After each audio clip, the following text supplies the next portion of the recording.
Welcome to the Class is Permanent podcast. Today is Tuesday, January 13th. We have episode 12 here. Should have an awesome episode ahead of us where we are getting into the final rounds here of AFCON. Some big news. Real Madrid has sacked Xabi Alonso, or maybe he's walked away. We'll talk a little bit about that. Some transfers have been confirmed. And then, of course, we'll move into the world famous, the now TikTok famous Mystery 11. Away we go. Class is permanent! Hey, hey, hey,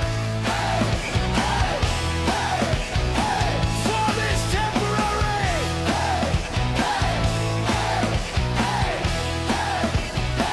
Form is temporary! Alrighty, boys. Boys, how are we? Poochie Mane, the man, the myth, the legend. He only has one shoulder. It's never been relocated. How are we? How are we feeling today, Pooch? Feeling good. I found out I can tell when it's raining because of my shoulder. So just call me Rain Man from now on. Yeah, tough, right? I like that. Yeah. I like that. He's a savant. You're a weather savant now. Yeah, just call me Rain Man. I'm also fully dedicated into the Coulier life. Coulier life. Madrid es pusios. So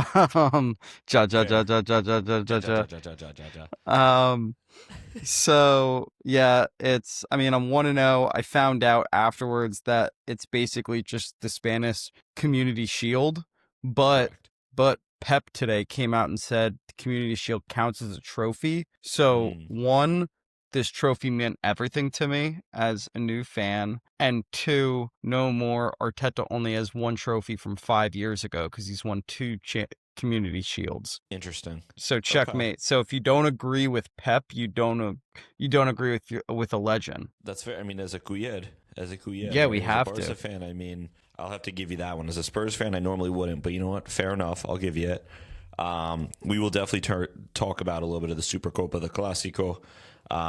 What went down there. And first off, it was amazing to have Pooch on my side. Usually I don't really have many people to text that are actual fans. So it was nice to have a Couilled. And Pooch really has learned a lot of Spanish over the weekend and was really giving it to the Real Madrid fans. Pooch, anything you want to say? Let me make sure it's at least kind of PG. Oh, I already really giving it to I already took it off.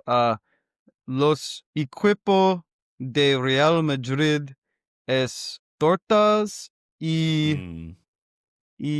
perros. Oh, y perros. Wow. Okay. Yeah. Muy bien. Ja, ja, ja, ja, ja, ja. Owen loves the ja, ja, ja. Oh, man. How are we? Okay. Wake up! Very nice, Oh. Very nice. Let's jump into it here, fellas. How we've always started. Pooch, we are now into the semifinals. Semifinals are coming up here of AFCON. We have Senegal versus Egypt, Nigeria versus Morocco. I think you did pretty good. What'd you do? You did 75% here on your picks from last episode? From last episode, yeah. From the beginning of the tournament, I got 2 out of the final 4 teams correct, and my final is still in play, with my winner still in play. Correct. Okay. So, Pooch, walk us through this. I know we kind of talked a little bit already about these, but let's start here. Senegal versus Egypt. What are we expecting here? What should we be looking for? And who are you taking here? After seeing them in the quarters now, who are we taking here? After seeing them in the quarters, I mean, Egypt's had a decent defense this entire tournament, but Ivory Coast almost got to them. I think they have the firepower with Marmoush and Penhamed Salah up top to compete with Senegal and really go at Senegal's back line. The thing that I think Senegal will win. Let me say that off the jump. They're my team to win it all.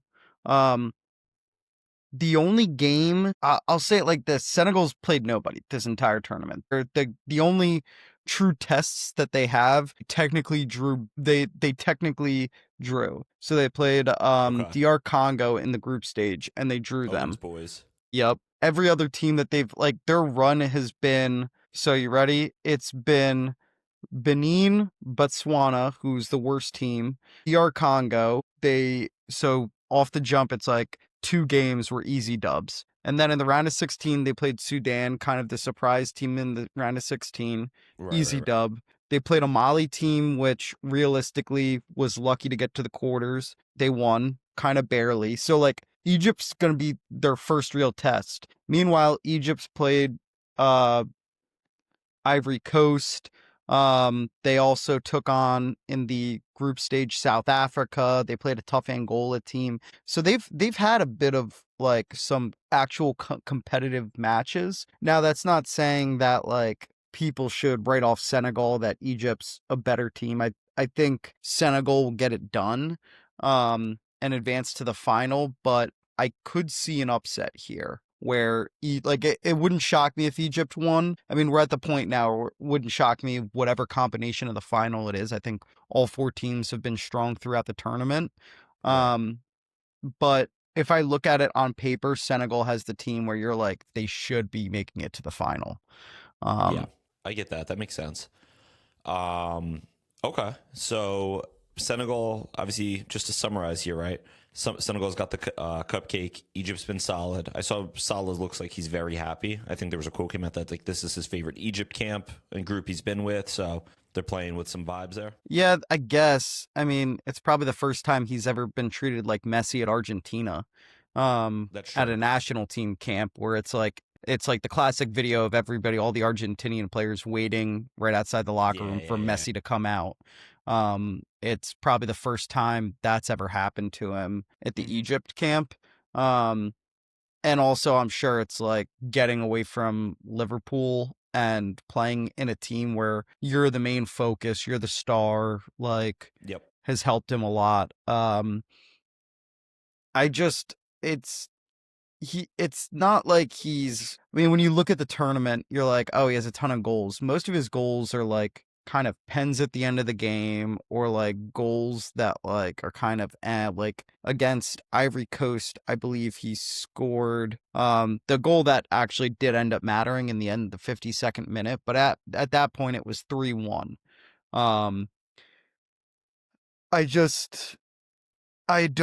I mean, in that game too, like they held 29% possession. Like Ivory Coast should have won.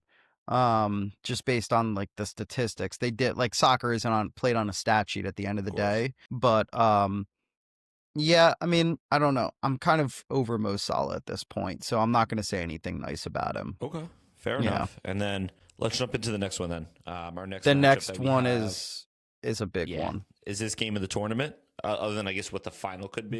But would this be?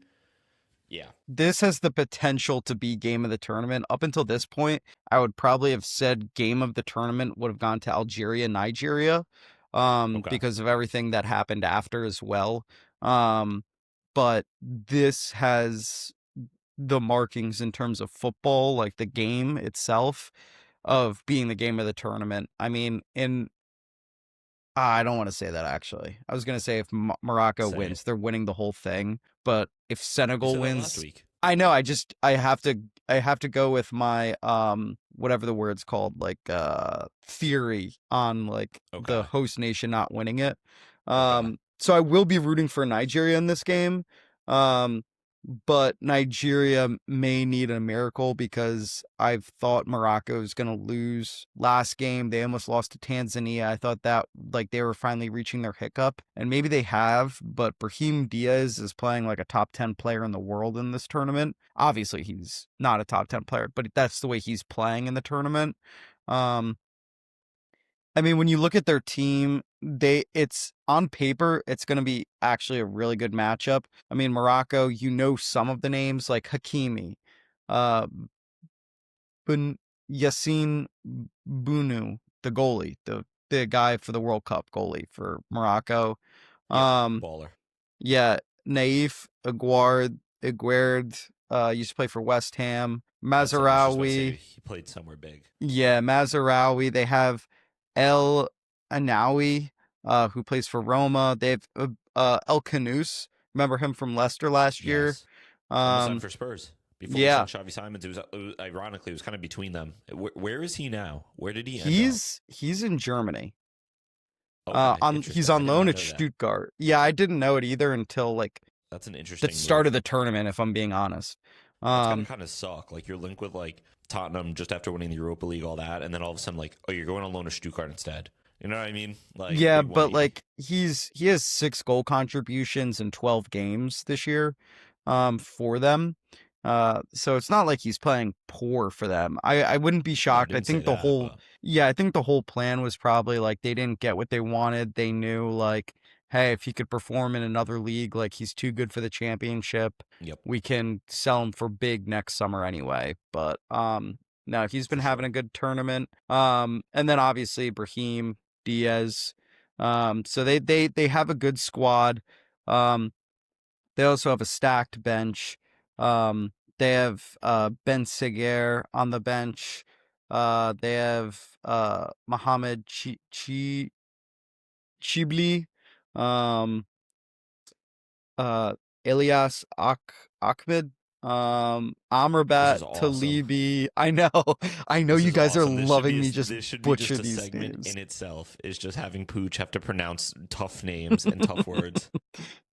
But on the flip side, if you look at the Nigeria team, like once again, they're like the thing is, I think I trust Nigeria in this game more for the sole reason they're built from the inside out. Like when you look at their team, they're more solid in the middle than they are outside. So like you have a center back pairing of Calvin Bassey and Semi Ajayi who plays in the championship. I think he definitely used to be a Prem championship player with West Brom. Um, and then your middle four really is Alex Iwobi, Wilfred Ndidi, Frank Onyeka, Adama Lookman.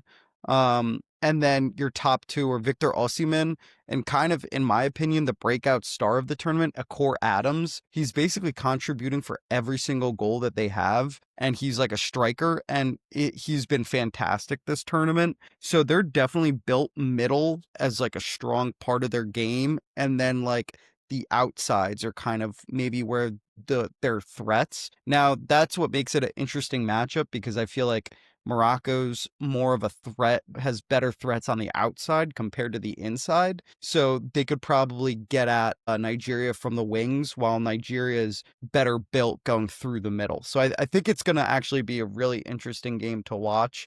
Um, for this game, my one player that I'd be like, watch out for him. Like if there's anybody in this tournament that is coming from nowhere that's gonna get a big move after this tournament, it is Akor Adams.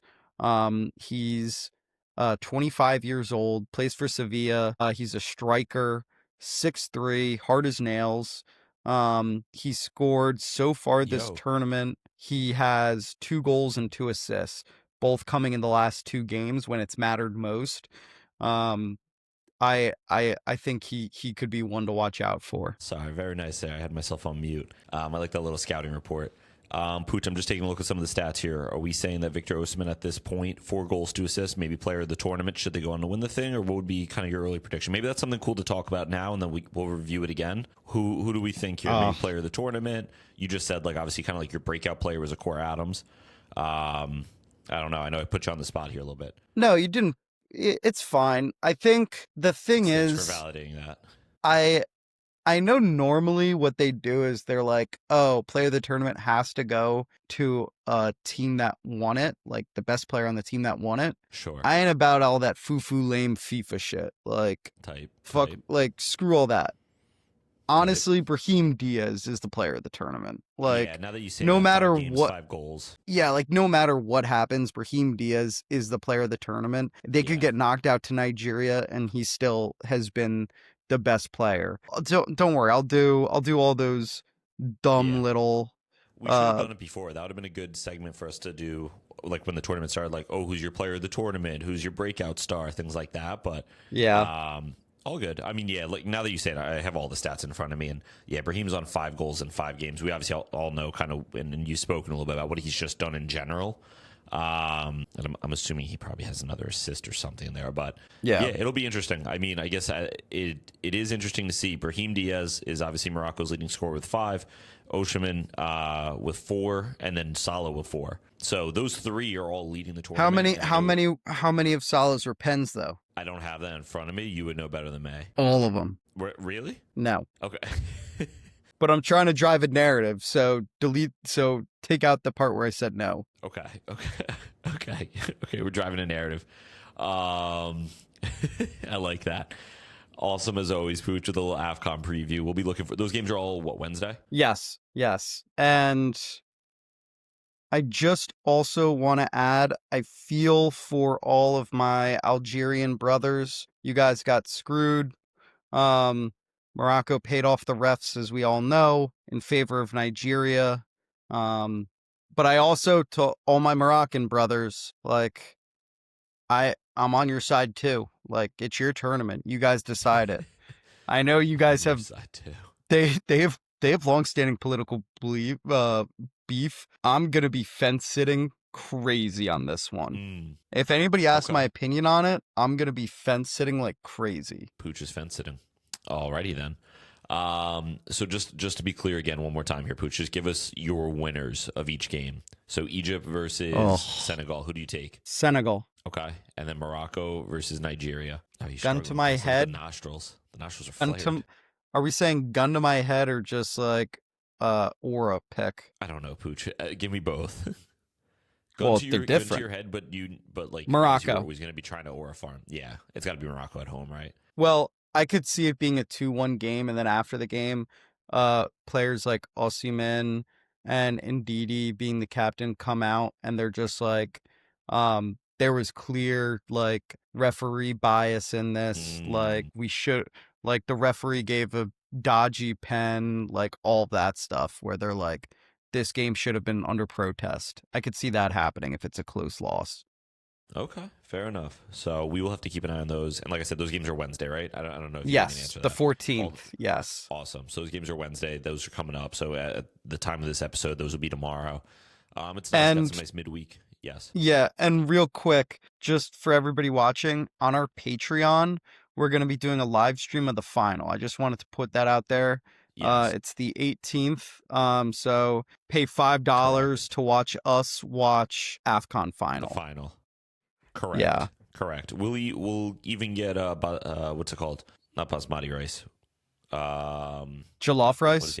We'll get jollof rice, and we'll get what is it called? Fufu. Yeah. It's Nigerian food that you like grab with your hand. I've always wanted to try that. Me and Pooch, if Nigeria, we'll get whatever countries in the final will actually get their cuisine. It might be tough to find Egyptian, but I think Moroccan we could find, Nigerian we could find. I don't know about Senegalese. So I'm rooting for Nigeria and Morocco. You can. I was about to say that. I was about to say. Ja. All right. All right. Let's move on here. Obviously the big news, right? The reason why everyone is tuned in. And I just got to say, there was not too much footy news other than some of the transfer stuff, some of AFCON, obviously the Supercopa. Thank God every Monday that we've walked in, managers get fired. It's 3 straight weeks that on a Monday that we have decided to record, a manager has been either sacked or walked away. The big news that came out today around midday was that Xabi Alonso, I think, if I'm not mistaken, God damn, Pooch, someone just gets shot in your apartment? No, there's there's a kid... There's a kid, I guess, that's playing. I don't know. They play like a dog sometimes, where I think they throw like a ball across the room. That's awesome. Just to be clear, the other day, and we'll get into the Xabi Alonso news, I walked into Pooch's apartment. We were watching, the football games, and I went to the bathroom naturally, had to, urinate. And if you look up, he actually has just a piece of cardboard as part of his ceiling in the bathroom. So Pooch's apartment's is in a good spot. Xabi Alonso news, which I guess that's a good metaphor for Real Madrid. It looks good on the outside. You look up, it might not look so good for them. Xabi Alonso, if I understood this reports correctly, he walked away from the team. Kind of an Enzo Maresco where like it was his decision more than the team firing him. He left after the Supercopa defeat. And on top of it, it seems like he had enough of being undermined, which a lot of reports have been coming out since the day he was hired and even before, just with the egos that are in this locker room. Whether it's Mbappe, whether it's Vinicius, those are obviously the two kind of catalysts, I would say. But a lot of issues. There's also reports that had come out weeks and weeks before about a nutritionist who's suing the club. She was fired from the club and multiple times, and it kind of just goes along with what is going on the interior of Real Madrid. She was fired from the club. I don't know the exact reason why, but let go. And she came out to say that multiple of the physios told players not to work with her. She would say things like, hey, the players shouldn't be eating like pastries for breakfast. And they would tell her like, we've won 15 Champions Leagues. They did it back then. We're fine. Essentially undermining her as well. And they even told her at certain points, hey, just sit in your office. You're getting paid to do nothing. Like, how lucky are you to get to do that at Real Madrid? there is clearly like systemic issues within the club, and I guess you could say it starts at Kylian Mbappe. The other thing I could argue is maybe just the way that they are treated and the way that they are held on a pedestal has now enabled them to be like that. Honestly, I think it's a big mistake. Odbiola will take over the club for now as the interim. I don't know how the players are going to respect him more than Xabi Alonso. I don't know who they're going to respect. I thought that was a permanent. Is it? I think it was permanent. Honestly, I kind of just... They never... in nothing I saw, they put the interim tag on him. Interesting, okay. I think he's like the actual manager. You're right, actually. I'm looking at... Like, I just looked this up. Yeah. Because I had the same thought you did. If they didn't respect Xabi Alonso, Right. what makes Fiorentino believe that they're going to respect the guy that was coaching Casillas B? Like, Yeah, nothing here says... You're right, nothing here says interim. I just kind of assumed, just because... I assumed too, and then I Yeah. read into it a little bit. I was like, wow, okay. My thought was that's a bad move. He's going to be fired within a month because the players are going to revolt, and it's going to be like the substitute teacher, where it's like, oh, we could do what we want. He's going to try and implement some system, and they're just going to be like, no. Yeah. My second thought was they need a manager like a Carlo. And I know it's soured at the end with Carlo because maybe the voice was just getting too old, like in terms of like, I've heard this same speech 5 times, like all of that. Real Madrid is a team that they don't need a Hansi Flick where it's like, hey, we're going to do this system. They've never been that club. Every single time that they hire a manager where it's like, I have a distinct tactical system, it never works. When they hire managers that it's like, I'm going to manage the team more than I do where you're going to be on the pitch. That's when they perform their best. There's 2 men that I would have picked to take over. 1, option B, not option A. Option B. Not option A. Unai Emery. You would have plucked him from Aston Villa right now. Yes. Okay, keep going. Because he's actually a hard ass. Like with the players that he has, like at Real Madrid's disposal, he could win a league with them. Like it's and he knows like tough environments, all of that. Like he's a good tournament manager. He'll know how to he's good in one-off games. So like this weekend in the Supercopa, like would have easily, he would have made it more competitive than it was because he's good in those one-off type of situations. Option A against that is because could have been more competitive. 3-2. The score line does not indicate. Yes, and we'll get into the Supercopa because that is actually I kind of just contradicted my whole point going into that. But yeah, keep going. My option A is Jose. Ooh, over at and I know and I know he hasn't had the easiest go of it since Tottenham. Where it's like he's bounced around, hasn't like the only thing he's really won is the Europa League with Roma, and then he got bounced from there. But they need an adult in the room and somebody that'll give it to them straight. Like they need somebody that they respect. Like, and you need somebody that is a serial winner realistically to come in there and be like, Vinny, you're not playing great. I'm gonna bench you. If you don't like it, leave. Like Kylian. No more of this baby act where you don't want to like give a guard of honor or whatever. Like I'm the adult in the room. You're not like in charge of me. I'm in charge of you. You're getting benched. Yeah. Like they need an adult in the room who will publicly and privately say it how it is. And Jose's the guy to do that. Whether he like, and you want to know what? If some of those guys are like, I'm leaving. I'm not. Okay, good. Fair enough. Like, go. Yeah, like you're not helping the club anyway. I think honestly he'd be the best option, at least in terms of having a manager that they respect. Because realistically, with this group of players, I don't know how many how many managers would garner their respect. Because a lot of those managers that would never go to Real Madrid. Luis Enrique would never go to Real Madrid. No. Pep Guardiola would never go to Real Madrid. No. Like all of the managers that you, as a player, you'd sit there and go, all right, whoa, they're bringing him in. Like I can't be doing the stuff I was doing in the past. Like that's just my opinion on it. I think Jose would be the best, but I think it's fair. I think the other option, if they were going caretaker route, would be Zidane. He is just sitting around. I know he's waiting for the France job. It's like, well, he's waiting for it after the World Cup. So he's doing nothing for 6 months, right? Like he could just take it until the summer, right? And just kind of get back into coaching a bit and whatever. He'd also be coaching his national team's biggest star, and Mbappe. So, and if Zizou walks in the room, I don't care who you're going to listen. Oh, yeah. Right? It's like when Xavi walked into the room at Barcelona. Like, you can't undermine him, right? Like, there's nothing you can say. There's no player in the world. The only person that could have walked in the room and maybe told Xavi to shut up is Messi, right? Same thing with Zizou. It's like, who can step in the room and talk to him? Who, Mbappe? You know what I mean? Like, shut up, right? There is currently one man looking for a new team that I think if you bring in as a player coach, not a manager, but a player coach, everybody would sit up and nobody would do anything bad, and that is Who's that? Sergio Ramos. Oh, that would be crazy. Like he doesn't have to play a single minute, but if you call him a player coach, like do you know how many, like the minute Vinny acts up even a little bit, like Ramos is 2-footing him in practice the next day, like in training. God, that would be like, let me tell you something. I despise Real Madrid. I despise them as an institution. I despise every little thing. I'd kind of like fuck with that. You know what I mean? Like, yeah. I'd be like, oh, I'm in. That's a great shout, Pooch.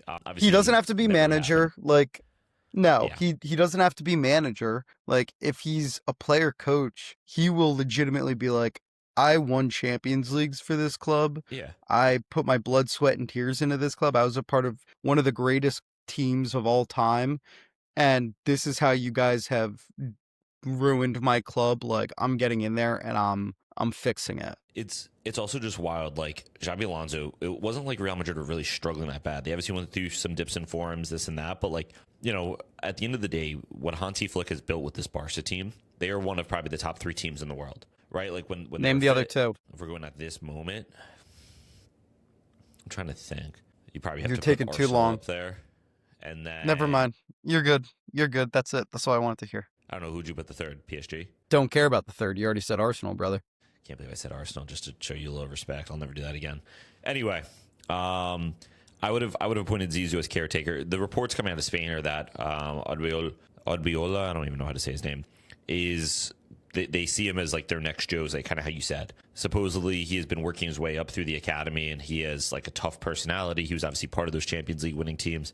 Whether I agree with that or not, I'm not sure. But at the end of the day, do you want to know who else was a part of those Champions League winning teams?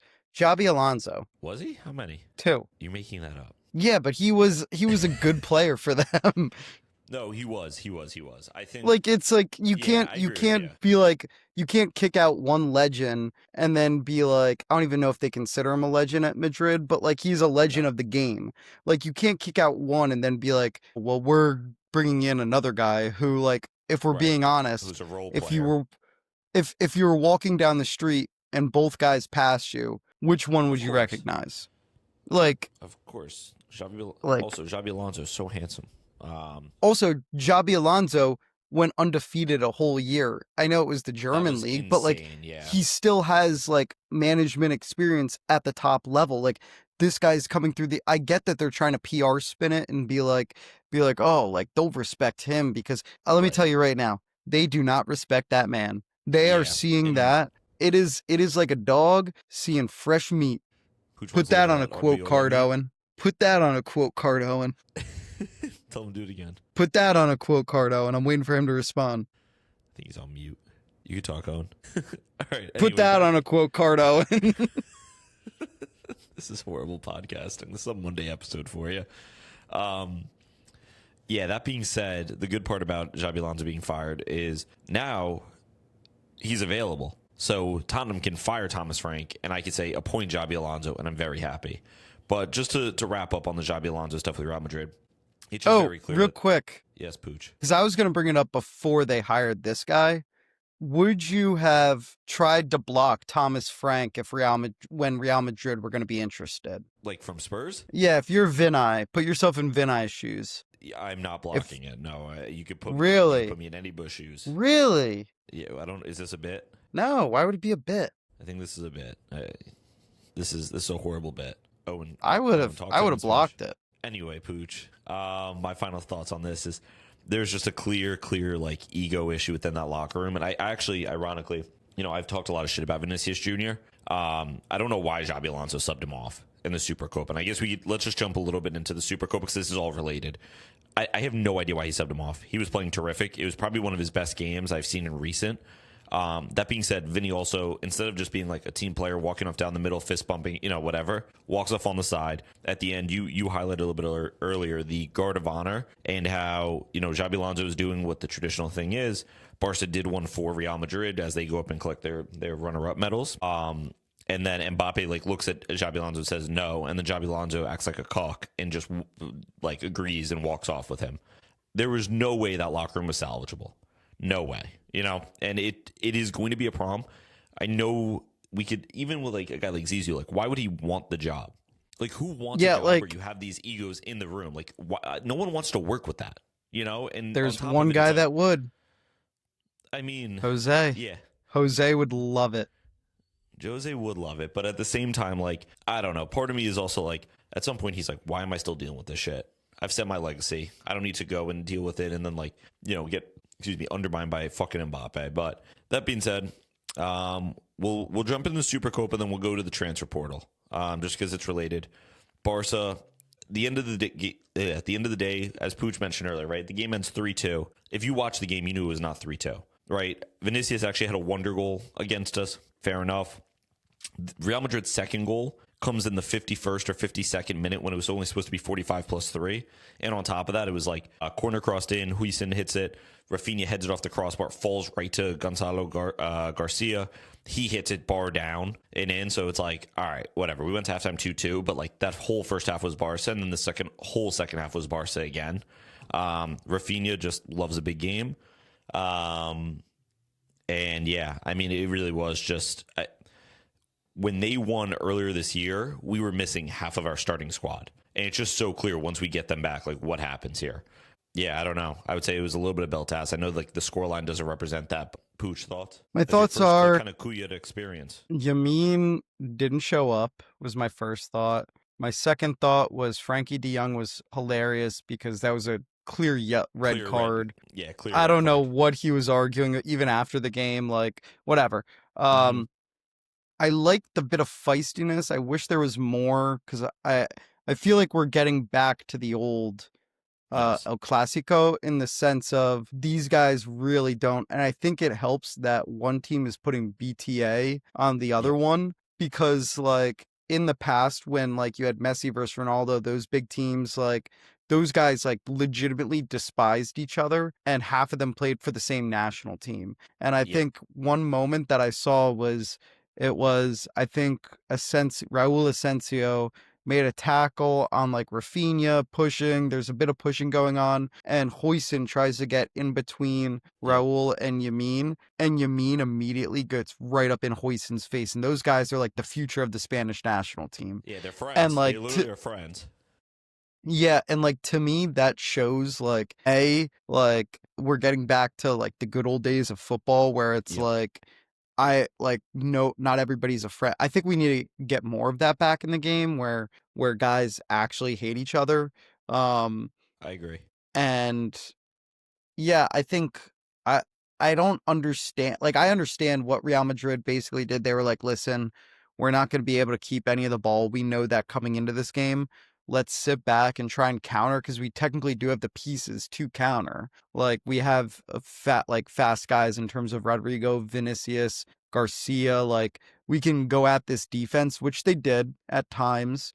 But the issue was they would counter with 3 guys and then the other 7 would sit back. And it's exactly. If they're going to counter, they should fully commit to the counter and send everybody up. Because then at that point, it's Barcelona's okay, we'll just go have 5 guys tracking back, stop your counter, and then immediately, we already have the numbers up the field, basically a 1v1 up the field. Let's just pump the ball up there. And we know we have the better players. Let's be honest, Rafinha and Yamin and Lewandowski. Lamine. Jamal. I'm going to call him Jamal until I see him put in a good performance with my eyes.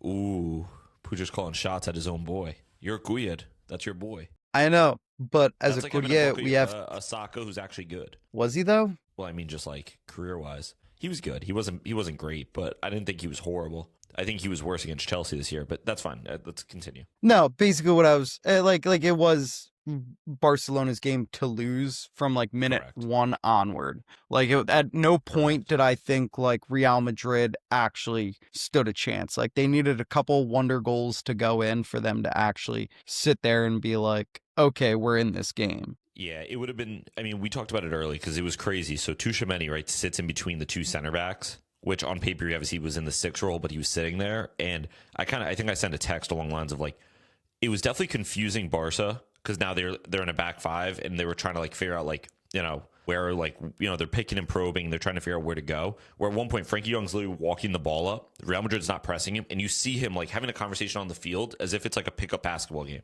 He's like talking to Pedri, like he's like literally just talking normally, and he's just walking up the field with the ball. And I was like, "What is going on?" But I was like, they're definitely confusing Barca, but like they're not really doing anything, you know. Like they were like we said, like when they counter, if Vinicius doesn't score that goal, like, you know, then what, right? Like, and obviously it's a wonder goal, but like they don't have guys that are that deadly on the counter, especially with Mbappe not playing. That being said, also Rodrigo felt like if we're talking about people that didn't show up, I felt like he played horrible.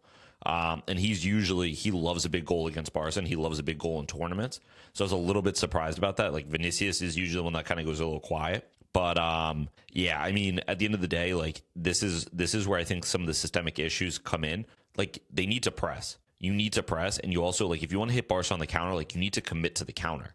And like you said, it felt like they were countering with sometimes it wasn't even 3. Sometimes it was like 2, and it was just kind of like a trailing man into the box. With Barca, right? Like it's very clear with that high line they were able to take advantage, but at the same time, like you need to be able to do more than just try and counter every now and then one-on-one 2v2. You know what I mean? So Yeah, I think if Xabi had full discretion like he did at Leverkusen, I guarantee you he would be playing a 3 in the back with wing backs. And realistically, like that kind of suits Madrid, to be honest. Like they have the ability to play 3 in the back with the kind of depth that they have at center back. And then Carrascas, and I know he's injured right now, but Trent, that's probably, if we're being honest, like I know everybody's always saying like Trent kind of is this ambiguous player where he's really good at certain things, but maybe not those qualities for a center back or for a right back or a center mid. Like right. he's like in the middle somewhere. And that in the middle is literally wing back. Like he'd be perfect in a back 5. He does not have to defend as much. And like he can go up he kind of play wherever. And so like he had that type of team. And I know at the beginning of his tenure, he did try it a little bit, but like when you have the players with the attitudes that they do in your attack, it's so tough to play that. Like if we're being like honest, like they probably should have set up with the 3 in the back, the 2 wing backs being Carrascas and Trent, and then your 3 in the middle would be Jude, Guyer, just because I love Guyer, and like Tchouaméni or he's not a coup yet. Fede Valverde, Valverde. Valverde's terrific. He was kind of quiet this game too. I mean, he came off, which he but come like off unless he's hurt. So but that's the issue. There's like it's also they're playing him at right back, and I get it. Like you don't trust Carvajal at his age at this point. Trent's hurt. But like Carvalho was hurt. Was he hurt? I was surprised that they didn't play him. He was on the bench, but then again, Mbappe was technically, I guess, injured, and he was on the bench too. So it looks like he might still be hurt. Carvajal. I know Mbappe. The whole thing before the game was that if they needed him to play today, he could, but they were trying to not play him if necessary. Right? They were trying to have that like knee injury heal up. Carvajal, I think he had a surgery in October. That being said, you said he was officially on the bench. He was named to the bench. Then why didn't you play him? I don't know. I guess, probably not in full fitness, but like at that point, just don't even put him on the bench. Yeah, I agree with you. I mean, at the end of the day, right, you bring in Xabi Alonso, who's shown that he can play a 3 in the back, and like you said, like he has a system in place that he can do. I get, okay, he's coming to Madrid. They've traditionally played a 4 in the back, this and that, and like that's how their team's set up. But at the end of the day, it's like, then don't bring him in. Don't make him your manager then, right? Like, not to mention, Mbappe now has on multiple occasions had coaches fired, essentially. Not saying that he said he has to be fired, but he is not doing what the coach asked, right? Under Pochettino, when it was, Messi, Neymar, Mbappe, and, there's multiple issues there, but like, you're Mbappe, you're like kind of the young guy in the group. Like, you should be the one pressing. He doesn't press. There's the famous video. We brought this up weeks ago with Luis Enrique, who tells him, you'll be like the Michael Jordan, right? Like, Michael Jordan was amazing because he presses. He doesn't press. It's just very clear that he thinks he's already on like that Messi, Cristiano Ronaldo level, where a guy like maybe Erling Haaland, right? They're both kind of coming up. I see them both kind of as like head and head, right? Like neck and neck here in the sense of like, yo. Hey, yo, for both occasions. Yeah, that's on me. That's crazy. Head and head, neck and neck is crazy. Pooch having some wild thoughts. That being said, Tit for tat would have been better. Okay, so you're talking about tits and stuff. Okay, anyway. Yo, why'd you go there? Okay, yeah. You brought me there. Anyway, like Erling Haaland, I feel like does the dirty work, right? Like if Pep's like, I need you to press, he presses, right? Okay, Pooch is clearly. You need 5 minutes. Yeah, give me 5. You keep saying words. That being said, like I've talked about with Vinicius, I've talked about with Mbappe, like this team doesn't work unless the attitudes go. So I think that's just the biggest issue. The attitudes have to go. Sadly, I don't think the attitudes will ever go for those guys. Right. So it's either the attitudes go or like it's okay, because at Barca there are no attitudes, right? Like obviously like Lamine has a little bit of an ego, but it's not an attitude. Right, like he does what Hansi Flick asks, and that's something Hansi Flick has said multiple times. Because people have been like, have you asked Hansi Flick they've asked Hansi Flick, have you asked Lamine to calm down? He's like, yeah, a bit, but at the end of the day, he comes to practice, he works hard, and he plays well. Like, what more can I ask him? He's 18 years old, right? Rafinha was about he keeps talking about Hansi Flick, like I was about to leave the club, and when Hansi Flick came in, he changed everything for me. So you see Rafinha like willing to die on the field for him. Right, like you have just guys in the squad that understand what it means, and they just work. There is no, oh, I'm blah, blah, blah. This is who I am.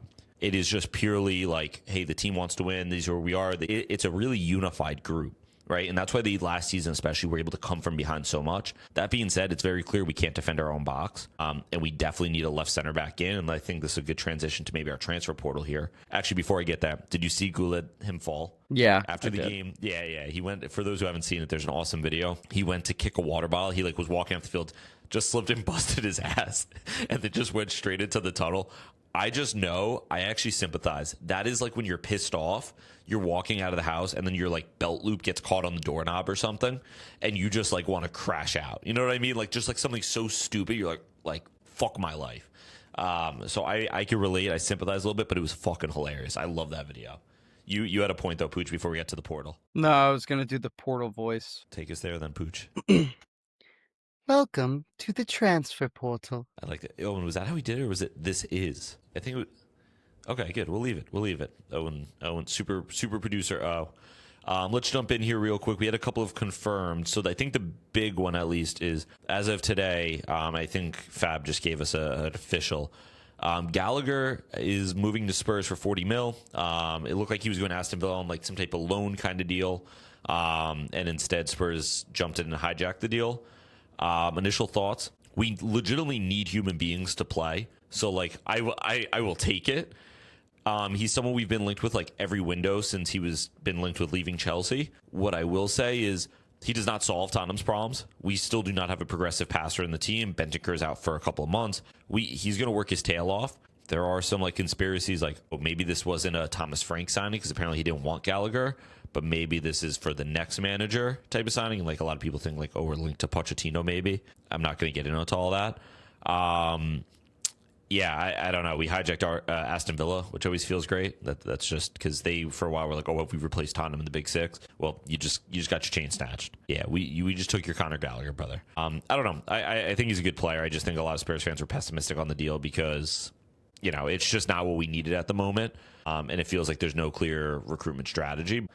I don't know, Pooch, any thoughts on this deal? He's coming from Atletico. I think this is an A+ signing for Tottenham. This is the best signing you guys have had in probably a year and a half. I'm a big fan of Gallagher because A, leadership, B, accountability, C, gives you a steady force in the midfield, which I think you guys have been lacking for a really long time, like at the base of the Mhm. midfield. And then D, Polina is so ass that you won't ever have to see João Polina again. Like legitimately, like Yeah. that probably will go down as one of the worst. Like it probably won't be the worst. I think the worst is Raheem Sterling to Arsenal on loan. But in terms of like a lone player coming in and just giving nothing, he's up there. So I think like, yeah, you're right with the progressive passing and stuff like that. But like you guys also need like somebody other than Van de Ven or Romero to be a leader and like have a voice Yeah. in that locker room and on the For pitch sure. at the same time. And I think he brings that. And I think whenever you get Kulusevski back, I know he's like Yep. out in the Hopefully tundra right soon. now, like pulling a truck chain, like a truck by a chain, trying to rehab. Um, but like when you get him back, and then you also have Gallagher and then maybe Simmons like as your midfield, like that's a midfield that is not only a Champions League winning midfield, but like a midfield that could Wow. challenge for the Prem. Like that Well, I is hope if we a win the Champions League, we can midfield. challenge for the Prem at the minimum.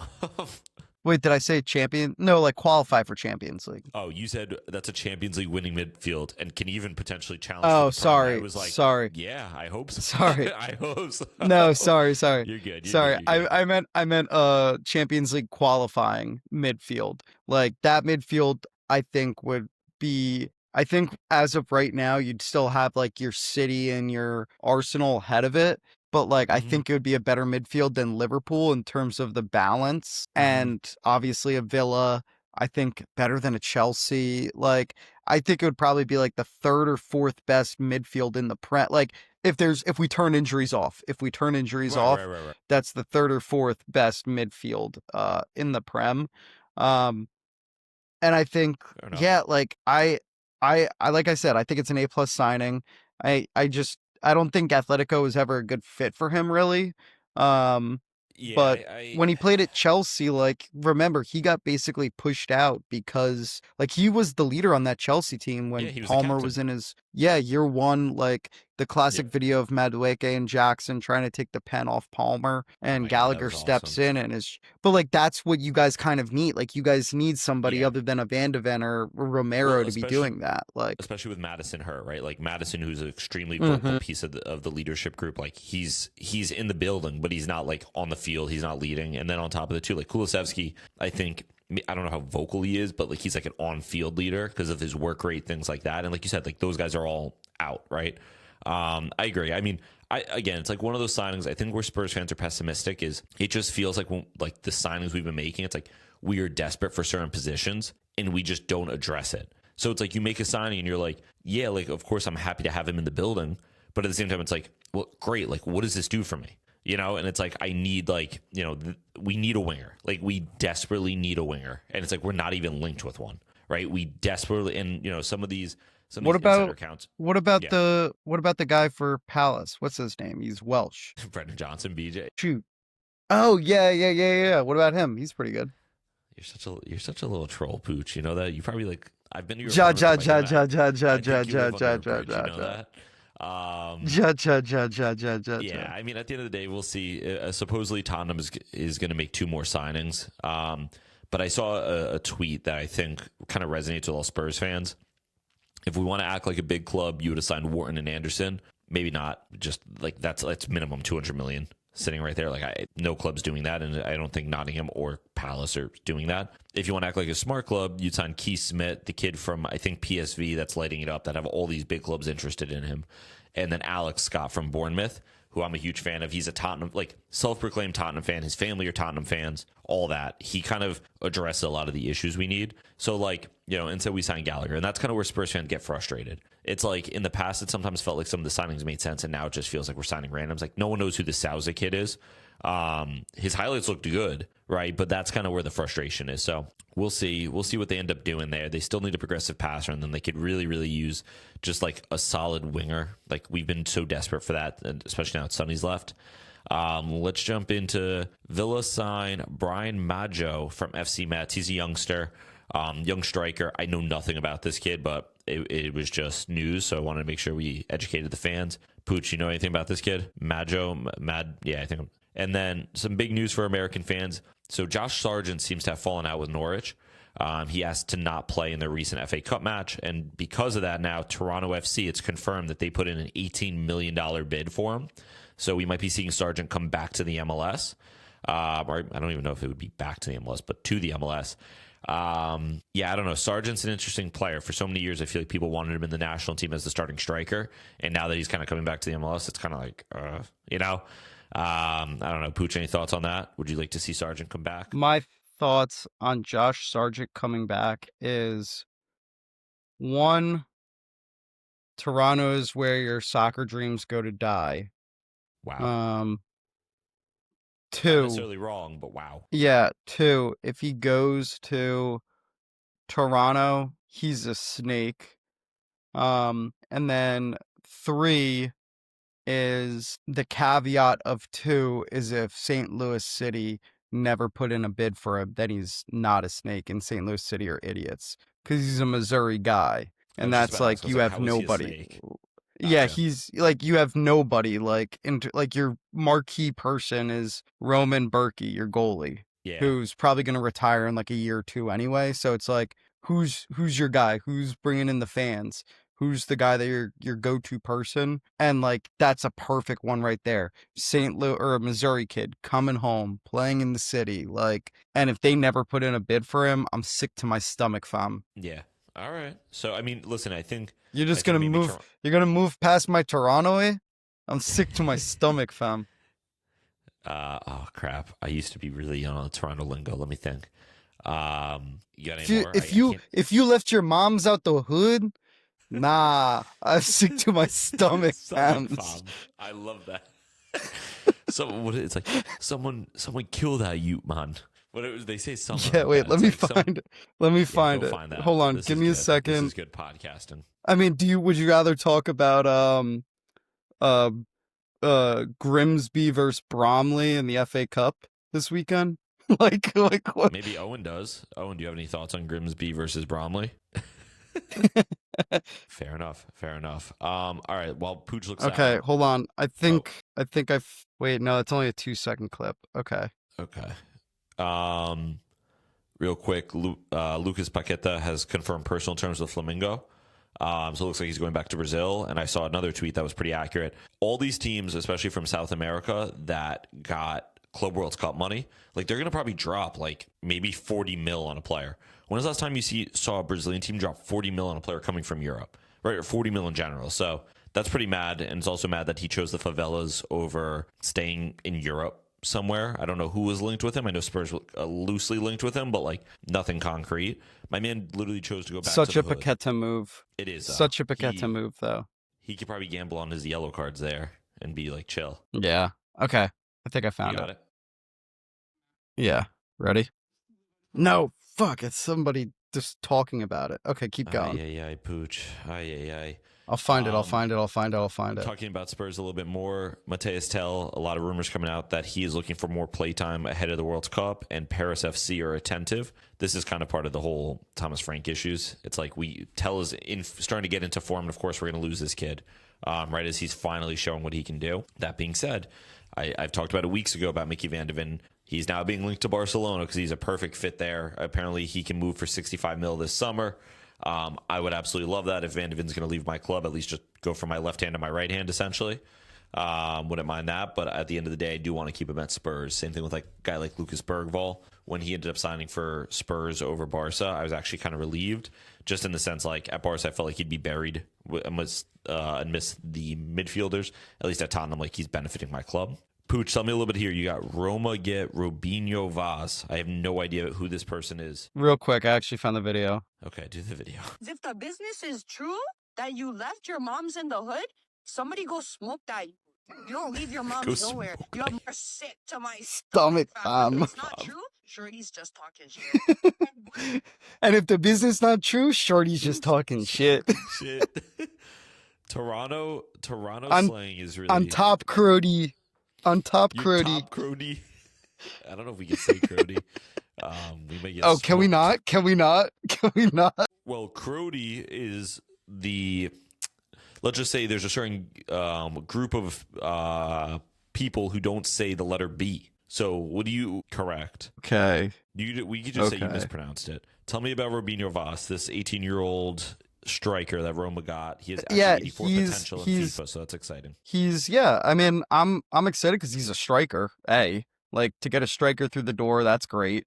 It makes me think because we spent 20 mil on him, which is a lot of money for Roma and Serie A in general on a single player. It makes me think that Evan Ferguson's time at the club may be up. Even though he's had a really good couple games recently. With that being said, this kid's 18 years old, playing for Marseille, French international. We have a couple French guys in the team, so it's good. He'll kind of mesh with them. I think he'll get more of an opportunity with us than he would with Marseille currently because they have a lot of attackers. I'm excited because, like I said, he's a striker, but B, it seems like the club are going to be invested in him. He's a young player. We have a youngish type of team. Right now, we have a really young midfield. I think the attack is really where we're lacking in terms of not only youth, but also talent. So bringing him through the door is great. Dovbek's hurt, the Ukrainian striker. Like I said, Ferguson, Right, I him saw and that just happened. him and Gasparini seem to be on the outs. I mean, literally in the game this weekend, Ferguson got like kneed in like the back. He ended up having to come out, but like he's like jogging on the pitch and Gasparini is throwing his arms on the sideline like in like disgust at Ferguson's lack of movement after kind of getting hurt. So it's just like they just clearly don't mesh, and I wouldn't be shocked if Roma just cut the loan short, move on with this guy, and then Raspadori when he comes in, and then Dovbek obviously once back from injury. Those will be our three strikers. But like Okay. I think it's a good signing. I'm okay with it. I think we move if it doesn't work out, he's young enough where we could maybe reinvest it back into like a promotional prem side that is stupid enough to spend the money. I'm looking at you, Burnley. And yeah, I think it'll be good. All right, fair enough. And then we'll wrap up here. Timu, as you wrote it, Timu, not Timu the way you think it's spelled, but Timu like the what do you call it, like online website. Werner looks like he's headed Cheap to San goods. Jose. Cheap Yeah. goods. Low quality. Actually, Yeah, that's low why quality, he's moving to perfectly San valued. Jose. Ooh, Yeah, I mean, exactly. He was heavily That's linked why to- that's go. no, I was just gonna say that's why he's going to San Jose and not San Francisco. What am I missing here? San Francisco's like the better city. They're like right on top of each other, and like Understood. I've never been out to the West Yeah. Coast other than Hawaii, so was not familiar. But thank you, Pooch. Little map talk for you. does Hawaii count as West Coast or does it count as Pacific? Owen, what do you think? Thank you, Okay, I'll Owen. take the Pacific. That's fine. I've never been out to the West Coast then. Yeah, interesting because I mean, the big links for Werner was always kind of obviously New York Red Bulls. So interesting to see San Jose move for him. I honestly think low-key he's just going to kill it in the MLS. He still has pace. His finishing is still kind of garbage, but I just think he's just going to absolutely be a pace demon. No, Pooch? You think he's shit? No, in 2 years he'll be playing for Mumbai FC. Wow. Maybe if he signed Yeah. for NYCFC, he would enjoy it. Through City. No, Football he's Group, gonna but- be playing for Mumbai FC in 2 years. They're gonna treat him as a king there, and Wow. then he'll retire. I think he's the most, maybe in the past decade, the most overrated player that we've ever seen in world football. I'd agree with that. I mean, his time at Tottenham, I know obviously his time at Chelsea was probably the best of his career. He I guess played for maybe Tot. I Leipzig. forgot he played for Tottenham. Did you really? Are you fogging with us, or you really forgot? He was. No, I legitimately forgot he played for Yeah. Tottenham. Not only did he play for us, Jeez. we loaned him in, and I think we loaned him in again. Right? Oh, didn't we like extend Oh, his loan? jeez. Owen's on a yes. Yeah. Oh, he I'm was, like, on a sorry, you short loan guys. With us, and then we just continued the loan. Yeah, Boys, I'm I- sorry. Yeah, I'm he sorry was shit. about I mean, that. he didn't do anything for us, but yeah, that's what it's like being a Spurs fan. Good for him, I guess. Moving to the MLS, San Jose is probably a beautiful city. Never been. Maybe Pooch has. No, Pooch, it's not. you ever been? It's trash. Okay, what It's about trash. San Diego? I love San Diego. It's a beautiful city. Have you been there? Owen's Yeah, nodding yes. twice. What were you doing in I've been there San Diego, twice. Pooch? One time What- spring break, Okay. the other time vacation. Wow, he really had to think about that. So both times vacation. That's all you had to say, dude. All right, let's. Well, technically they're different parts of the year. Poo- Yeah, that's on me. One time was one time was for fun. Well, one time was for pleasure. One time was for business. Which one was for pleasure? This is just one of those episodes. We're not even going off the rails. We're just in like a different dimension right now. I don't even know what is going on. All right, let's jump. Welcome to the Twilight Zone. Just can't, man. What are we doing? Let's jump into the midweek preview. In the Premier League, we had the FA Cup. I'm going to rip through this. Wrexham beat Nottingham on pens. That's awesome. Good for Wrexham. I'm kind of out on Wrexham. Like, just kind of sick of their story, but at the same time, like, I hate Nottingham, so I'll take that. That's fine. Pooch, thoughts about them or no? About who? The groomer as an owner team, or the illegal transfer of funds as an owner team? Which ownership group do you want me to hate on more? Because I hate both. Wait, who's the groomer? Brother, you don't know Ryan Reynolds' history, do you? Actually, Is he like, I don't want to get sued. I don't want to get sued. yeah, Disavow. dude, that's what I'm saying. I'm thinking about that. No. I just hate him. I hate him. Okay. Not a fan. I'm not a Ryan Reynolds fan. Nah. I think he's a D-list comedian, actor, and a shitty human being in general. Wow.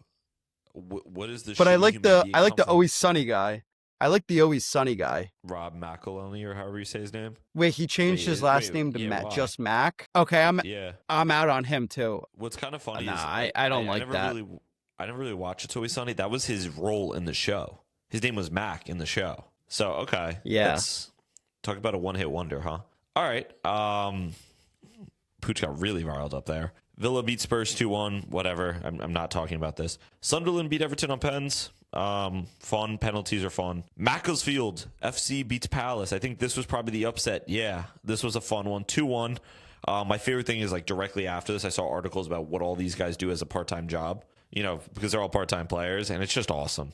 Let me see if I can find that. Did anybody watch this game? I didn't see the game. I saw the result after. I'm assuming that's a no. I'm gonna be honest, I'm not tuning in to watch that. Yeah, I had other things going on. Here, I have some jobs. Oh, one of them, Tom Clare. Pooch, you know this guy. He was a Love Island winner in 2024. Tom Clare winner 2024 All-Stars or normal? It just says 2024 Love Island winner, Tom Clare. Let me look him up. Another guy owns Football I know Poppy him. Group, which I'm not sure what that is. Another guy hosts a podcast called More Than a Match. So he's pretty much on our pipeline. Paul Dowson, the captain, and I think he scored the winner. Yeah, the winner. He was a former highway supervisor. And that's all they give me here. That's all. That's courtesy of minute. Oh, one of the guys owns a gym. So that's great too. But yeah, just super awesome. Anytime you get like this is the magic of the cup. Yeah, and I'm gonna put an opinion out there. I'm not fully in on it, but I'm kind of in on it. Workshopping. A guy like that doesn't deserve to win that game. Talking about Tom Clare. Okay. He is, even though he is basically everything. No, but like, look at the picture. Look at the picture of the fiance of the girl he met on Love Island. Like, look at him. He's been on TV. He's a reality star. He's getting to play football as like a semi-professional job. Like, you kind of like, I don't want you to win. You have too much good things going for you. Yeah, I see what you're saying. I mean, he's a handsome guy. Obviously, winning Love Island, he probably made money off that, and probably he could just be a social media guy, right? And just like kind of run off in the sunset. But like his job is like, oh, I like can do like media stuff and play soccer. That like I'm good enough to play semi-professionally. Yeah. Like, does he really need to win a game against Crystal Palace in kind of an unbelievable fashion? Like, do we really want to give it to this guy? Like, just to confirm here, he won All-Stars. He came in third in 2023. No, I know. Yeah, him and Molly Smith won season 1 All-Stars. Understood. I wonder if there was articles from before he joined, like Macclesfield player like leaves team. You know what I mean? Yeah. In January 12th, 2023. I wonder if like the gaffer was like mad at him. Tom approached us with a request. No. Oh no. The team was happy. Tom approached us with a request a number of weeks ago, and we were happy to show the same loyalty as shown us since becoming one of our first ever signings back in 2021. Wait, is this like a new club? Yeah, I think so. That's why they're semi-pro. Also, they probably were super stoked because all of the wags probably wanted to shag him. Interesting. I'll tell you right now. Oh, it's a Phoenix club. This is what I thought, because I keep typing in Macclesfield Town. They're a Phoenix club of the former Macclesfield Town FC, which was founded in 1874. But I guess in 2020 they dispersed. Yeah, which was wound up after a high court ruling on 2020. The club joined the North A. So that makes sense, because I feel like I've heard of them. You know what I mean? Just like through, I don't know, like whether it's FIFA or something. So that's why I was confused when that wasn't coming up. That makes sense. Okay. Yeah, always a good story. Just, obviously magic of the cup there. Man City beat Exeter City 10-1. Yeah, that's just not fair. Like, at some point, you just got to stop. No, I'm all for it, because Exeter City, they're in like financial troubles right now, and they wanted 90% of all the gate receipts at Man City. And Man City was like, we're giving you 45%. Like, and they're like, well, we're in financial troubles, we deserve more. And Man City was like, no, like, F off. So I'm all for them putting BTA on them. Okay. Don't complain if you're an owner and you can't afford a club. I wasn't familiar with all that, but yeah, 10-1 is just crazy.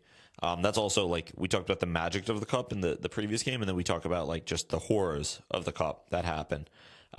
Newcastle beat Bournemouth on pens 7-6. I liked how many pens we got, by the way. Pens are fun. We need more pens in footy. I don't want like big games always decided by pens, just because like I want like better actual team and that. But like something like this, like, yeah, just give me the pens. Chelsea beat Charlton 5-1. Arsenal beat Pompey 5-1. Congrats, Pooch. That's a big one for you. Brighton beat United 2-1.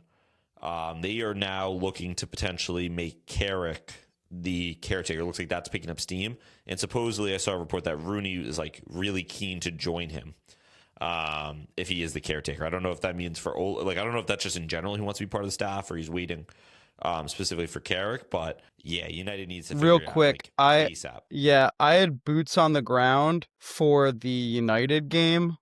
So I just want you to. I have my reporter that sent me stuff. So this is what my reporter said. Awesome. Quote, in a pub with some United fans right now. Quote, they're all pissed. Laughing face emoji. I said, shouldn't have sacked Amarin. My reporter said, quote, got them to their highest position in the last 4 years and they sack him. Makes no sense. It's like they want him to fail. Interesting. Huh. Can I guess? Interesting. Seems like boots on the... No, it's privacy. There's laws. There's HIPAA stuff. Is this a relative of yours? HIPAA stuff. I can't tell you. Is this a Jimmy or a Timmy? I feel like we're blink twice. It's Jimmy or Timmy. It's HIPAA stuff. It's blink all twice, I know. All I know is my. All I know is that my reporter sat there and said that there's rumors going around that United fans think that Amarin shouldn't have been sacked. Okay, I mean that's not necessarily like a hot take, though. I didn't say it was going to be a hot take. I was just giving you reports of what I was getting on the ground. No, I know. But my point being is, like, if I was a United fan, I may have not have wanted him to be sacked either. But I don't know. I guess my take was that he should have been. But okay. Yeah, they're just a mess. Honestly, they're the only thing that makes me keep going to being a Tottenham fan. Because I'm like, well, it could be worse. Which is crazy to say about Man United. Like, growing up, like, Man United... that was the team that I actually hated because so many people I knew were just Manchester United fans. And like now I feel like I only know like a handful of Man United fans, and everyone else at this point has become Liverpool, Arsenal, or Chelsea. And I don't even know that many Arsenal. They're all Liverpool and Chelsea fans with, your odd Man City fan in there, but like you don't really take their opinion into account. Or Everton. I actually do know a decent amount of Everton fans, which is kind of funny too. All right, Liverpool beat Barnsley 4-1. Soboslai, he ended up going net just 0. He gave up an own goal, and like a horrible own goal in his own box. He essentially dribbled through the box, got pressed, lost the ball, and then they scored. And then he also scored himself, so he made up for it there.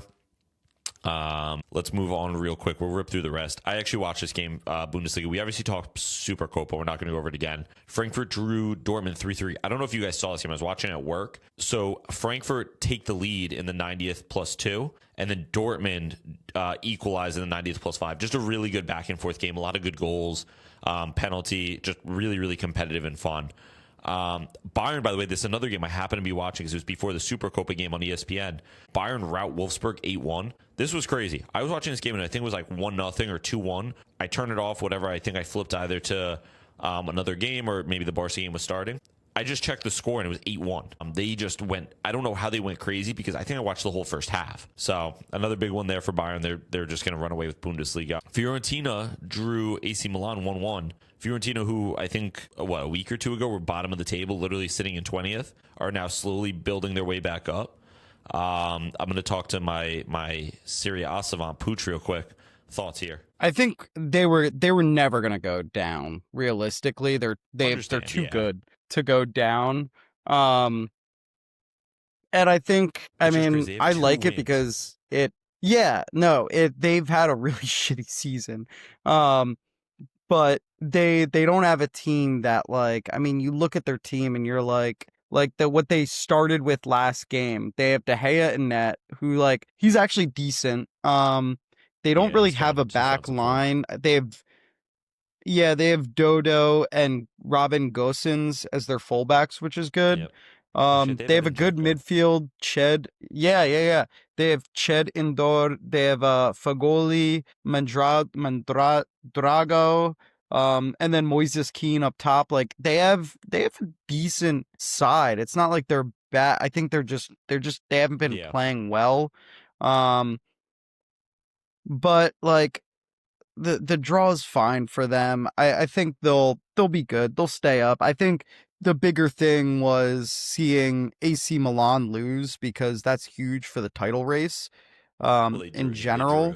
Because now they drop points. Yeah, no. And that's, like, massive for the title race, because, like, now you have a team in Roma who's sitting in 5th place, but 4 points or 1 point behind them, even though that Roma have a game in hand. So, like, that was huge, like, for them to lose to Fiorentina, who's in 18th. But I think this season is going to come down to the wire again. In Serie A, you have Inter on 43, Milan on 40, and then Napoli, Juve, and Roma on 39 each. And then you kind of get those tier 2 teams, like the teams that aren't, like, really good, but they're having a good year. Like who? And that's, like, I don't know, like Lazio for one. Okay. Putas. Yep. Atalanta, Bologna. Yep. And then Como, and those are the teams. Whoa. Owen took the headset off. Owen is now walking out of his, I would say, the studio, but he's in his room. We're all virtual today. First off, Cuomo's in this race, I'd argue, more than anybody. I said Como. No. You said they're a tier 2 team. We are a tier 1 team. We're on your. Oh, they are a tier 2 team. They're a tier 2 team. They're a tier 2 team all day of the week. Pooch, if we win, we're literally they're a 2 tier points off 2 you. team. We're 2 points off you guys are your head coach. You guys are your head coach walking away from being in Serie B again. That's so cap. That is so cap. Ooh. Mm-hmm. Wait. Yep. Get him, Mo. Get him. Okay. Owen, real quick. You said Como's last loss was over a month ago, correct? Correct. Who did they lose to? You're doing the Madrid. Who did they lose to? Who did they lose to? Who did they lose to? Who did they lose to? Oh, okay. March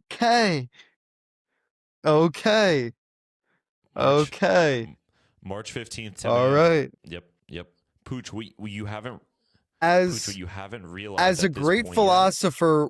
As a great philosopher once said, quote, "We're going to win so much, you're going to hate winning." That's where you guys are going to be at in 2 weeks' time. You guys are going to be wishing for a loss because this team is going to get so full of themselves and think that they're actually in a title race when they have zero chance of winning a title.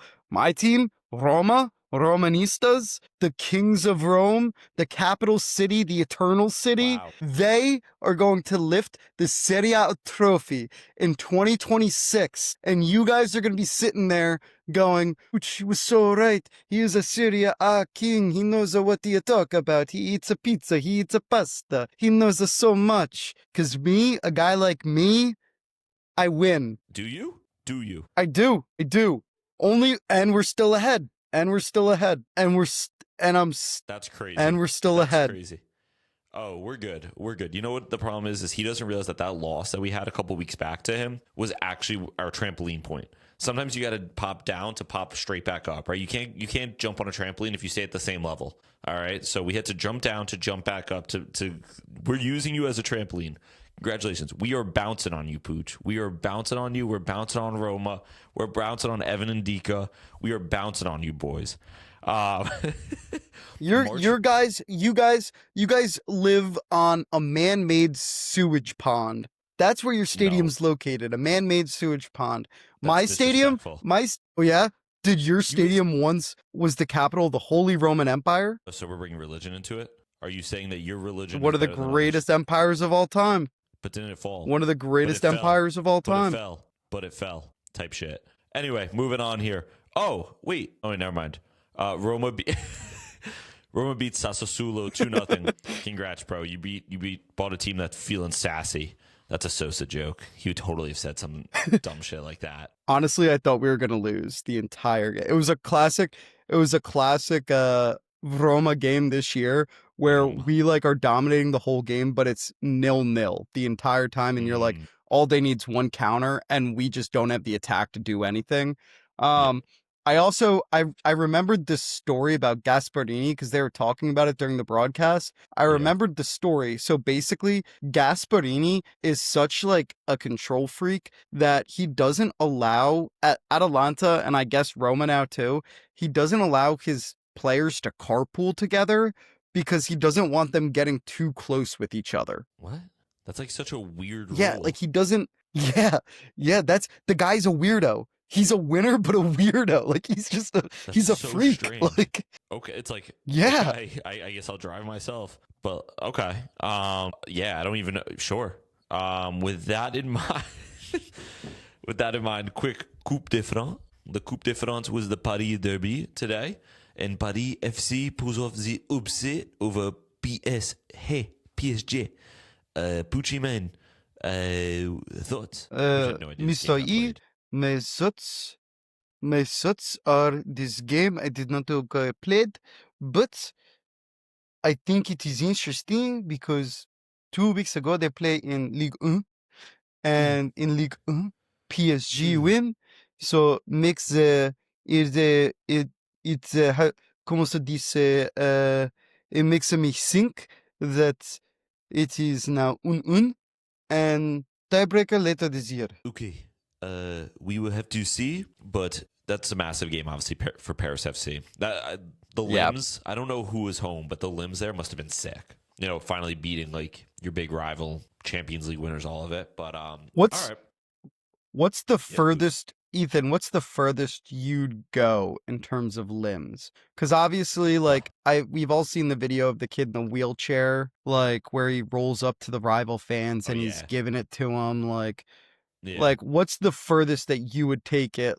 If, for example, Barcelona, you're at the Camp Nou, you're right next to the Madridistas, and you guys just pulled off a stoppage time winner to win La Liga or something like that. What's the furthest question. you'd go in terms of limbs? That's a great question. That's a very good question because I think I'm trying to think. What is the furthest I would go? I mean, maybe we got to set the stage. So I think you said it well, but just a random La Liga game. Here's the one thing I'll say. I'm more of a celebratory person than a fuck you person. So I think I'd be more so celebrating with the fellas more than worried about them, if that makes sense. In that moment, because then that's a small mentality, right? If I'm the first thing we do after we score is I'm talking shit to you, it's I'd rather celebrate with the boys.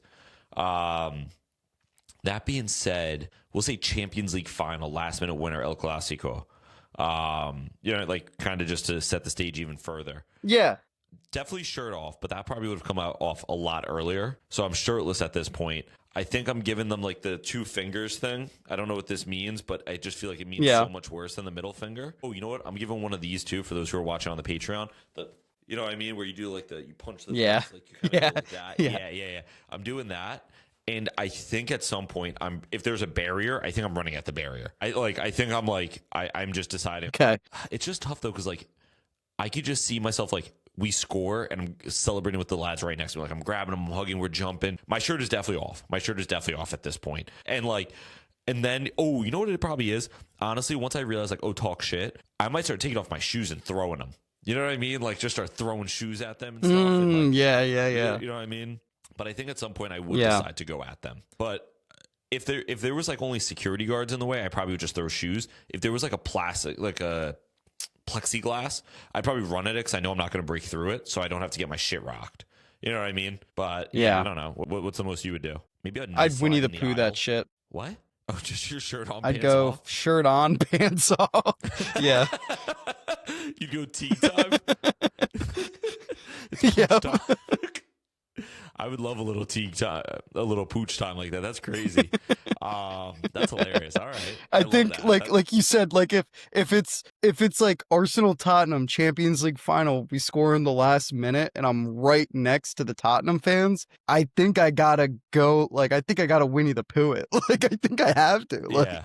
That's awesome. I was kind of considering because my shirts off. Now it's just weird. Well, like my thought initially was I'd moon them. But like at that point, like it's probably so raucous that if I'm already unzipping my pants to moon, somebody is going to try and be funny and just pull them off anyway. So I might as well just do it myself. So when you said Winnie the Pooh, you went butt ass naked Winnie the Pooh.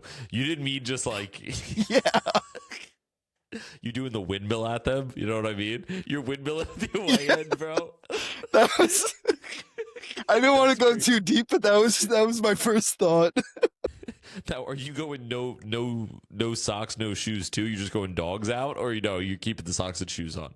It depends if I've already thrown my shoes or not. Like if it's. I feel like if it's shoes is the logical answer, right? Like you gotta throw something. No, it is. That's like 1-1. That's like you score a goal in like the 30th minute to go up 1-0. Like your shoes are gone. Like they're done. You throwing your shoes. Yeah, no, I think I would like go. I think I'd Winnie the Pooh it. Yeah, just I'm like I gotta think somebody's gonna try and pull my pants down. So like if I'm already sitting there trying to moon, is that something somebody's gonna do it anyway. Pants down. You keep just saying like you gotta think someone's gonna pull my pants down. Like you just keep saying that. Like you just keep saying. I don't. I feel like my pants down. like you kind of lose your mind at that moment. Like if I'm gonna be honest, if I saw somebody mooning a group of people in that moment, I'd pull their pants down. So like, that's crazy. I have to think somebody would do that to me. Okay. Just must be like a weird Arsenal gooner thing, man. I don't know. Yeah, maybe. Yeah. I feel like throwing your shoes has to be done. Like. I don't know. It's so funny to me. Like, just we scored the first thing. You just popping the shoes off. You're tossing them. You know what I mean? It's like grenades. Like just got his ass. You know what I mean? The other option is I think it'd be a funny prank. You find your smallest friend and you throw him over the barrier. Yeah. Like you're just like you're about to die. You know what I mean? And you just watch him start swinging. I don't know what else can you do to the away end. Low key though, like I'd probably, you guys know me, I'm drippy, I'm swaggy, I got aura. I'd probably be like that Man City fan. I think it's Man City. You know the video where he's like standing and all the fans are like chanting and he's like, he does the like that to the fans. That'd probably be me, just aura farming, like really giving it to them. Don't make a face, Pooch. You just said that. Yeah, your pants are definitely coming off. So I mean, yeah, I had to give an answer. That was my answer. Yeah, I don't know. That's something I'm going to keep thinking about. Next time we score a big goal or something, like I am famous for in my own house knee sliding, like through my kitchen. So like I'll run out and like hit a knee slide or hit like the Harry Kane where he used to like do the jump and like I don't know what you'd call it, I guess it's like a fist bump. But yeah, I will go running and just knee slide on granite. I mean, post game, like in the city, I feel like I'm definitely swimming in a fountain, like minimum. Oh yeah. You got to find a fountain, or you got to find like like a park or something where, you know what I mean, and you got to get rowdy. You got to get wet. Pooch just wants to get wet. I'm like, So yeah, your pants off, and now yeah, you're looking like for a fountain. You're just butt ass naked, Winnie the Pooh style. You let the windmill go. well, I'd expect somebody, like, I'd pull my pants back up after, as long as nobody took it and threw it over the barrier. Wait, great break. That's a great break. You take your boy's pants, you throw him over the barrier. Now your boy just dick out. He's just dick out walking through the city, bro. Just at any point, could he just catch a charge? That's a crazy prank, just to ruin someone's life. But also, like, what cop is gonna arrest you when you're just cocking balls out? Winnie the you got your shoes on. No, you have no shoes. You threw your shoes earlier in the game when you scored in the 30th. So you. Oh my god! I like that you called it Winnie the Pooh. You didn't even call it Teague time. Like, there's a literal thing called Teague time, and you didn't even reference that. Ay. All right. No, Teague time's basketball jersey. I guess that's true, but it's like the same idea. So what would we call this? Who should we make our own Teague time here in soccer? Who's someone random that would be so funny that would jump on a podcast and be like, "Why are these guys calling it this time?" Yeah, because he keeps taking his shirt off.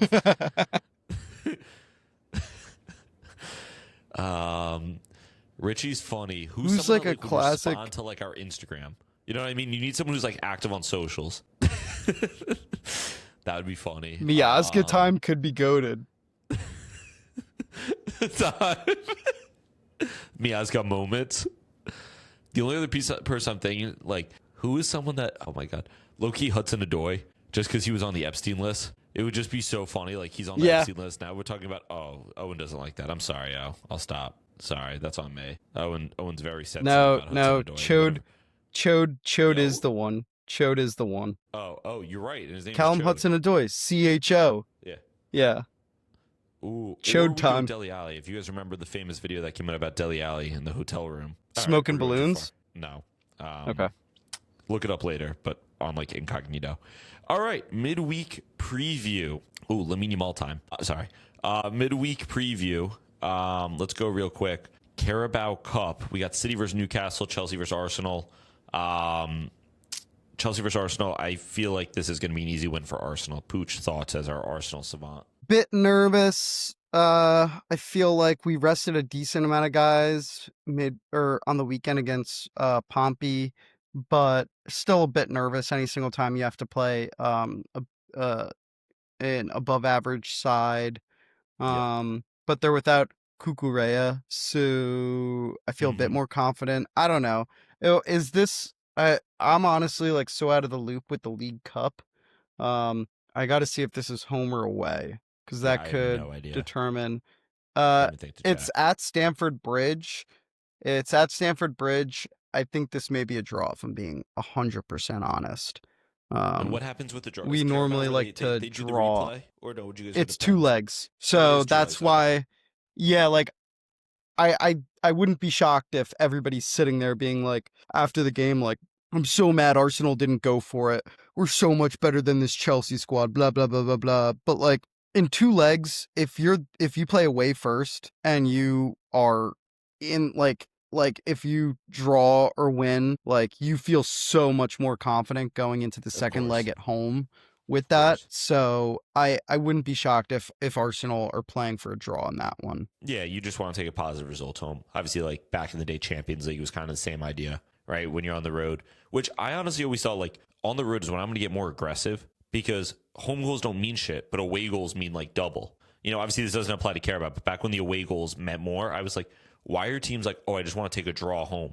I'm like, I want to get as many. I don't care if we lose 5-4. I want as many away goals as possible, so that when we come home, I could just play like, we just need 1. You know what I mean? I don't know. There was a mentality I never got. People are like, we have to get rid of away goals. And I was like, but I feel like teams are actually doing that the reverse. I don't know. That was just my head. And then City Newcastle, I think City are just going to run over Newcastle. Don't really see much in that. Maybe Newcastle value the Carabao more than City do. You know what I mean? This is a rotational game for City. But I also just feel like City just destroyed Exeter 10-1.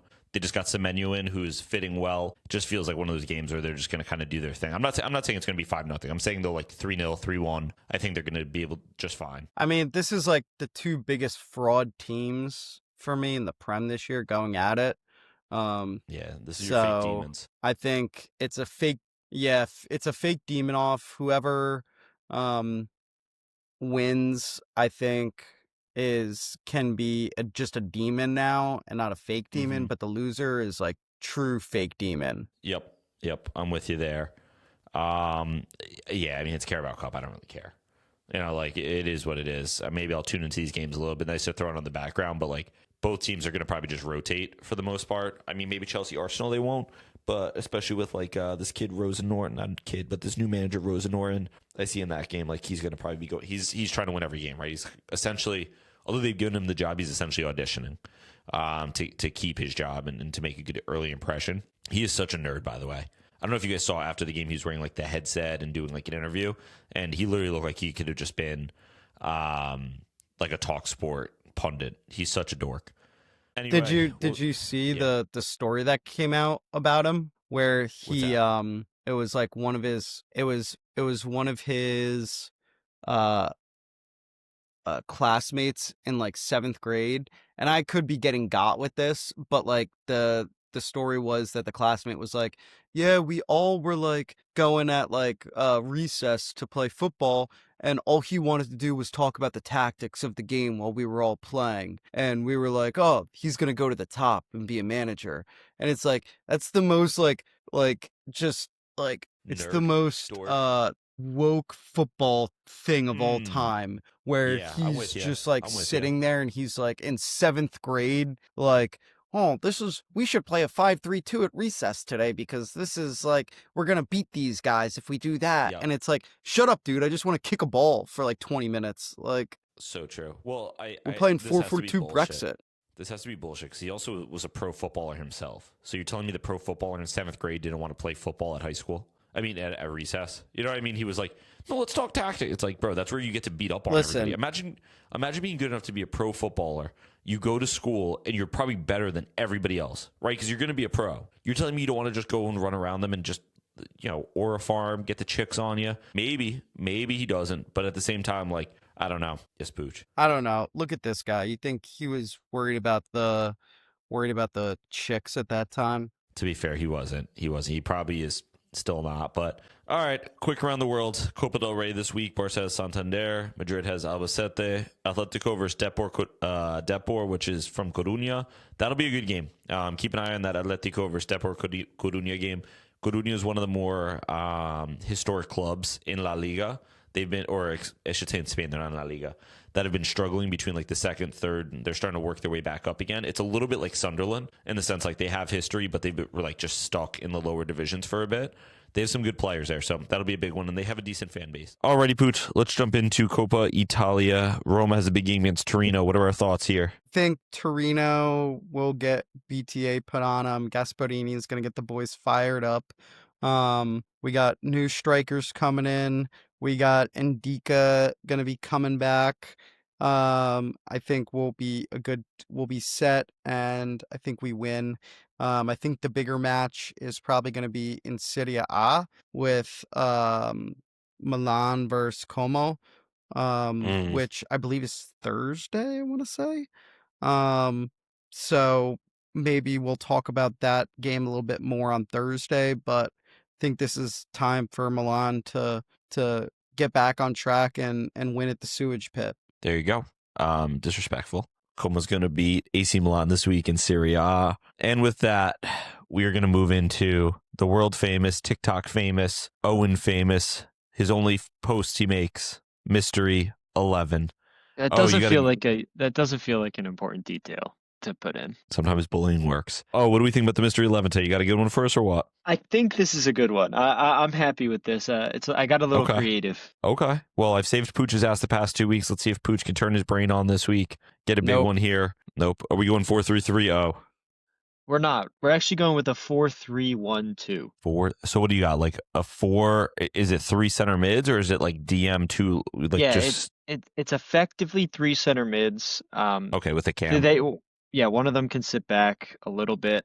But yeah, Wow. 3 center mids, a cam, and 2 forwards. Okay, give me a second to write this out. Center No mid, rush. center mid, center mid. Can't. What was it? It was a 4-3-1-2. Correct. Okay. All right, Pooch. I've been saving you the past couple of weeks. Let's see a good one here. Why don't you start us off, Goalkeeper. as we always do? Goalkeeper, Gianluigi Buffon, Ooh. a legend. Okay. What do you think of Pooch?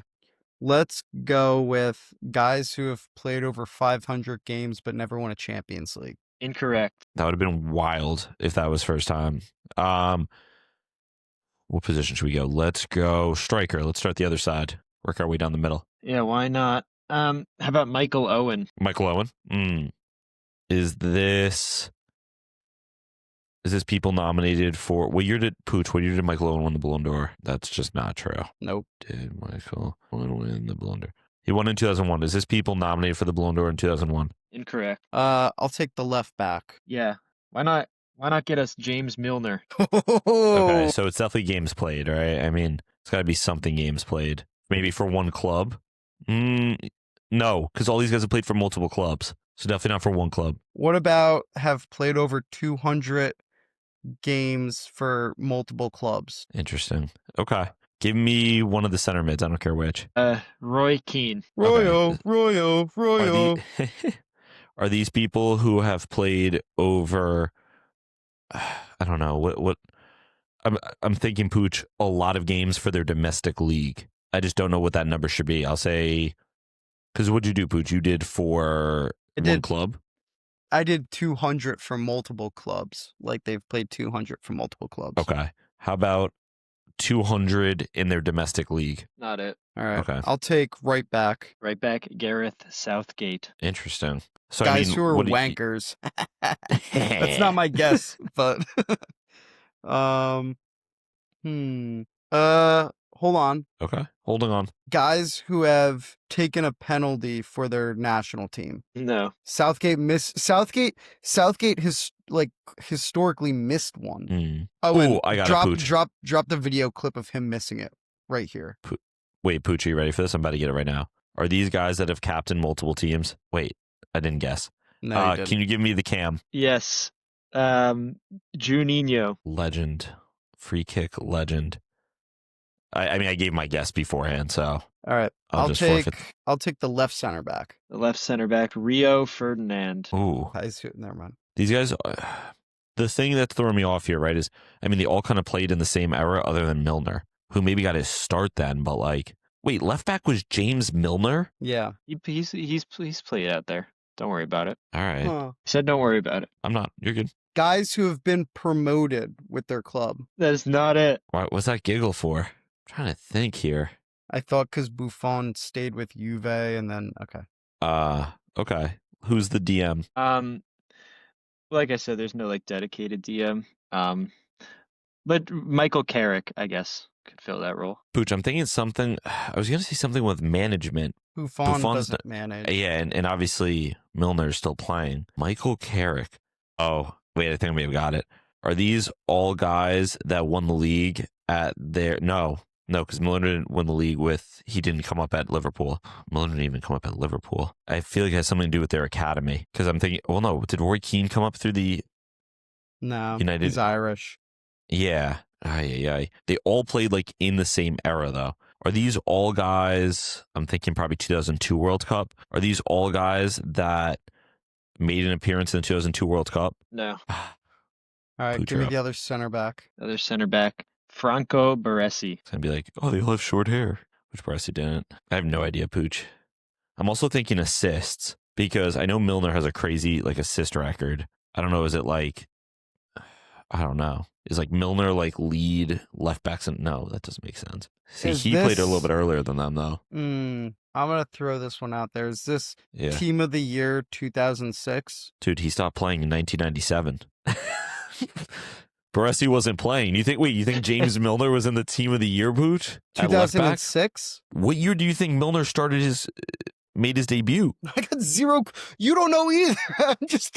I wanted to keep it I know. moving. Dude, I he wanted made to it. keep Okay, he it actually made it. moving. Fair enough. He made his debut in 2003. Third. At Swindon Town. I didn't. No, I I'm had- sorry. At Leeds in 2002. That's Yeah, absurd. I had zero like hope that was Okay. correct. I just wanted to move it. I had nothing. All right, give me the striker. George Best. Oh, that throws everything off. Yeah. This has to be something that I almost want to say, did someone, like everybody here, have like a 20-year career or something, but like that's not really true. Like I don't think Carrick had a 20-year career. I know Baresi had a 20-year career all with AC Milan. Buffon obviously had like probably close to a 20-year career. Milner's clearly had a 20-year career. Rio, I don't know what Rio's like official Rio Ferdinand career. Here I go, saving Pooch's ass again, aren't I? He broke out in 1995 and he retired. All these guys have a 20-year career. It's not it. Damn. He did have a 20-year career, though, ironically. Pooch, you're up. I guess they all did. Well, the only one left That's- is center mid. Yeah. That's Jorginho Wijnaldum. Pooch, we're in the mud here. Wait, I'm noticing things. Southgate played at Middlesbrough. I think Rio played at Middlesbrough. Buffon did not play at Middlesbrough, by the way. I was waiting for that shoe to drop. So wait, I really want to go, Ethan, with every single one of these guys has been arrested at some point, but I feel like that Ooh. might not be right. I don't know. Or have like been involved in some sort of scandal. I feel like no. I don't I think can so. name about 6 guys already on this list that I know have been involved in a scandal. You just name them for fun. Buffon, Ferdinand, Keane, Michael Owen, and I Sounds want like to drinking say prom. no, because Owen and Ferdinand's and Buffon's were not to do with alcohol. Well, I was about to say for a second I thought maybe they all have a name starting with the letter G, but that's not true. Good one. That's not true. Wait, you I asked don't him a know. question last week. Are they all left-footed? Is there a chance they're all left-footed? No, and I'm not gonna do that. Just so we can stop asking that question every week. And no, they don't all have the same eye color. Okay. I don't know. Interesting. Ethan, I'm kind of lost. I may just go with they all been involved in some sort of scandal? If you want to do it, that's fine. But I'm telling you right now, you're going to lose us our first Mystery 11. Yeah, but like, I mean, do you have a better idea? Just let me think. Let me cook. All right. Well, here's the thing. Let's try and find a connection between at least 2 of them. Right. Like, what do Michael Owen and George? I mean, James Milner. I was going to go like Ballon d'Or, right? But James Milner's never been nominated for the Ballon d'Or. If he was, that's incredible. And I kind of already asked a question about that. The only reason I'm saying Ballon d'Or is because you have players from different eras that were all like kind of top. That being said, Juninho played at Lyon. He played at LA Galaxy. He was a free kick taker. Wijnaldum wasn't. I want to almost say, did they all play with the same player? But there's no way someone who played with Milner played with. I guess they could have played with. Oh What do we think? no! What were you Darn it. thinking? I was gonna say if they all won European Footballer of the Year. Yeah, Milner I- throws a wrench in all that, but also like I Yeah. mean, Gareth Southgate never won that. I'm trying to go with George Best because he's the outlier. Right, obviously being just the older. Ironically, I'm honestly trying to go with Gareth Southgate, and I only Could they say that all have been No, because some of these guys are still playing. I was gonna say, are they all football analysts? it's not a bad shout. As a playing career, he has earned 57 caps. Is it international caps? Have they all won a European Cup? Maybe No. What did Wijnaldum win? he won the Champions League. Well, you're talking at like the club level, but Buffon never won one. Yeah. Buffon never won one. Don't do that. See, like Buffon and Milner, immediately my thought goes to like years of service in one league, right? With Milner being like obviously having all these records. But SC2 makes sense. 20 years literally at AC Milan. Rio kind of fits that. Southgate, I just don't know about his career is the thing. Like I know nothing about his actual playing career. But then even the other guys, like I don't know, Michael Owen goes to Madrid, right? That kind of like, I don't know, maybe like won a League Cup. Southgate won League Cups. He missed a penalty at Euro 1996. The only problem is Milner. I know. Milner has no connection to like that Euro. Is it have something to do with like winning like a League Cup? Did they all win a League Cup? Oh, Owen's shaking his head now. He's giving us a hint. Oh, on a scale of 1 to 10, how hard do you think this was? Wait. Wait, answer my question, and then Pooch will say what he's going to say. Oh, I think I may have found it. A little harder than the last week. I'd Understandable. Say. So I'd say we're at a 7 or an 8. Okay. Pooch, what do you think? I'm thinking maybe they all made their debut before the age of like 18 or something like that. Oh, that's interesting. I don't know anything about Wijnaldum. I don't either, but I'm looking at George Best, and like he started when he was Yes. his first division appearance was 63. Pooch, Wijnaldum was the youngest ever player at 16 years old to make his debut. Now wait, let's not get too excited. Southgate Because debut. Michael Owen was young when he came up. Southgate was 20 though. At Southend United, didn't know that. He was made captain at 23. Now I wonder if there's something with that. I don't think maybe George young Best was ever captains. a captain, brother. Oh, Southend United youngest debutant. I That's a good mean, word. Baresi was 17 when he made his AC Milan debut. My problem is Southgate was 20, so I guess they all could have been before 21 years old. Milner made it at 16 21. for sure. Ferdinand and Miller and Buffon definitely. Carrick definitely. Wijnaldum. Owen, Best. Like, maybe we just go 21. Yeah, and well, just, Juninho was 18, so that would make sense. Do we want to do Southgate's the only outlier. 20, but maybe, I don't know. I'm going to trust you with this one. Okay. Have they all made their debut at 20 or younger? Is that your guess? Yeah. That's not it. That was good thinking on our part. That was impressive. That was good, and that was hard fought. You guys got pretty close. You kind of danced around it. Before I reveal, I do want to say that when you're talking about scandals and whatnot, I knew it. I knew it. That wasn't it, but it did factor into a lot of these guys fitting this criteria because the theme was all these players have been relegated. Oh, so you brought that up though, because you talked about Buffon who had been promoted. You literally said promoted, not relegated. I started laughing at a point because you were talking about these guys, like a bunch of these guys got promoted, but you never brought up the inverse. Wow, that's a good one. Yeah, I mean, I would never have known that George Best got relegated like that. That's a funny one because so he got relegated with I don't know how to say this. Hibernian in Scotland. Hibernian, yeah. Yeah. In 1979, because about 3/4 of the way through the season, he reportedly went missing and just stopped showing up to trainings and practices and games, and they ended up getting relegated at the end of that season. So that's part of the reason why he got relegated. That's okay. That's key. That makes sense. Yeah, Owen, good one. All right, Owen needed to get us back there. Pooch, I'm sorry. We should have leaned into you a little bit more there. But to be fair, it was hard fought. I think that one's going to do numbers on TikTok. I honestly do. I think that's going to be a good one. I don't know how many people are going to get it. There's going to be some asshole. It's like, I got it immediately. I knew that, and everyone else is going to be sitting there doing what we were doing, and it's like, on the side Googling what age did Gareth Southgate get his first assist. I'm learning a lot about these players. All right, this was fun. All right, let's wrap this thing up. Episode went longer. I can't believe it. I thought this was going to be our shortest episode ever. This might be our longest, and we didn't even really ramble. We just talked nonsense. That being said, everybody continue to follow. Yep. Continue to follow TikTok, Instagram. Share it with the people you know. Share it with the people you love. We're trying to get better. If you have ideas for segments, please let us know. I mean, transparently, we are always happy to take ideas. We're always looking for something new. We will never do Tiki Taka again. One of the worst ideas we've ever had on this pod. Oh, Pooch is speechless. I gave an idea. It's the last time I give ideas. All right, fair enough. Pooch isn't an ideas guy or a words guy or a pronunciations guy. He's just a guy. I'm an ideas guy. I came up with Footy 501. You did come up with Footy 501, which is pretty good. Ironically, Mystery 11 was my idea, and it seems to be the best thing we've ever done.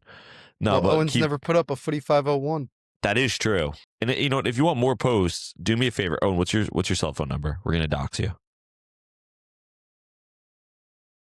I'll give my cell phone number 908-578-2533. Okay, so, if you got that, do me a favor. If you're bored at home and you're like, oh, I'd love to see a Classes Permanent podcast clip, and I don't see it on my socials, shoot Owen a text and just let him know, so that way he knows how many people are looking for it. And also because I do make them all, I just don't post them. So if you just text me, I'll just send it to you personally. Yeah. Also, we got to remember there's a lot behind our Patreon. So there are some that are paid for only, but maybe what I'll do is I'll blur out. I don't even know how to blank something. I know how to cut something. I don't even know how to blank something out. Maybe Owen's phone number, and those who subscribe to the Patreon get his phone number. Yeah, that's better. Or I'll just give. You know what? How about this? This is your free give me of the week. Congrats, Owen beat us, so we give something away. Congrats, Owen. We gave away your phone number. Next week, it's if we lose, it's one of your vital organs. Oh my god. Well, I feel like the stakes increase very rapidly. Next week, Pooch goes. He goes for Charleston time in public. It's Winnie the Poohing it. It's Winnie. He's Winnie the Pooching it. That's crazy, Winnie the Pooch, bro. We're gonna morph your face. I know for the out of context slide, like the new episode slide, it has to be Winnie the Pooh. It has to be Winnie Pooh giving it to like a rival fans, like in the background. It's like the opposite of just a chill guy. I could make that right now so easily. It's okay. We have Owen. He's literally been sitting here this whole time on his computer, working really hard. So blood froze. All right, let's wrap this thing up. Please continue following the socials. Keep listening. We're doing our best here for you guys. If there's anything you ever want us to talk about, like I said, let us know. We're happy to give our thoughts, our takes. Other than that, enjoy the week. Enjoy AFCON. But at this point on Thursday, Pooch will know the final. So exciting. Yeah. It's been a fun ride so far, and we're kind of coming to the climax, as some may say. But other than that, class is permanent. Form is temporary. We love you guys. We'll see you Friday. Excuse me. Yeah, Friday. Class is permanent, form is temporary.